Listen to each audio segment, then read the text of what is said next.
All right, on today's fun project, got a quick one here for you on a flat tire diagnosis. So I got this Ford truck here, and this tire's been going down. It's been going flat every 3 or 4 days. So I decided to just jacked it up, and without taking the wheel off, I just decided to spin it. That's what I'll do, like a visual inspection, see if there's a nail, a screw, or a piece of metal object in there. If there isn't, sometimes they can get pulled out and you can have a slow leak. There'll be an actual hole that you can't really see or hear too well. I did put about 45 pounds of pressure in it just to get a good amount of air in there.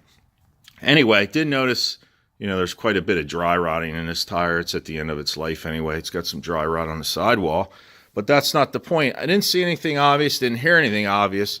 So my next quickest way to diagnose it is I go right to the valve, and sure enough, I figured maybe it was the core, but when I sprayed it down, I got a bottle here of soapy water, just put some laundry detergent in it. And as you can see, it's not coming out of the core, it's actually the valve itself. So when I hose it down there, so that doesn't happen too often.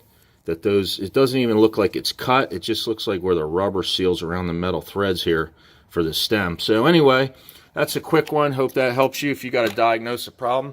Those are the two real obvious things to check for to get it done quick and dirty. So thanks for watching. Hope it helps somebody out. Take it easy.